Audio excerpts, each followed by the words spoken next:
Batangas City, kung saan unti-unti na nga nagdadatingan ang sa ating mga ka-vibes upang maagang gunitain at puntahan o dalawin ang kanilang mga mahal sa buhay na nakahimlay dito sa naturang sementeryo. Sa kasalukuyan ay maganda ang sikat ng araw, mataas ang sikat ng araw at maganda ang panahon.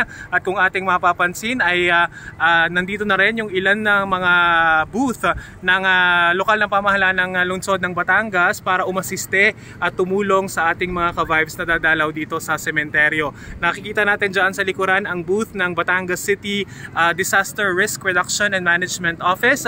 Nandito rin ang Oplan Undas kung saan ito ay ang interagency ng iba't ibang ahensya ng gobyerno na nakatutok para sa paggunita ng buwan sa dating undas.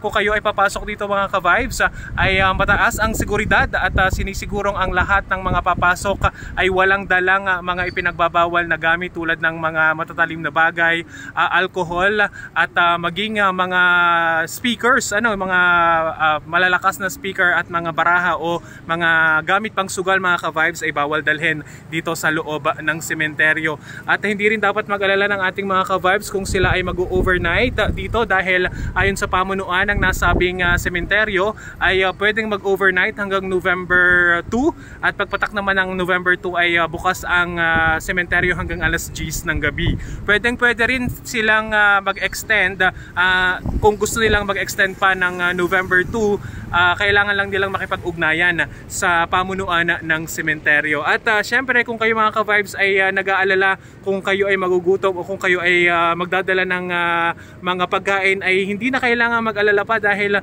nandito nga rin kung ating mapapansin dito sa ating likuran, nandyan ang iba't ibang mga tindahan ng pagkain na pwede ninyong bilhin.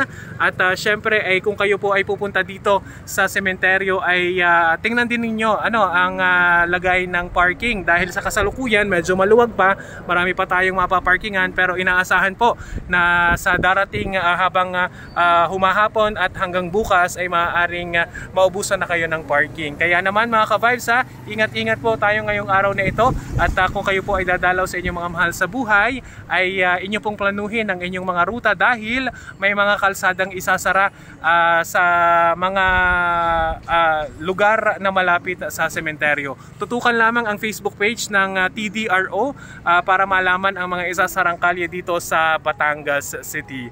Mula dito sa Barangay Concepcion, Batangas City, DJ Joey Boy po nag-uulat para sa GV 99.9, Your Good Vibes.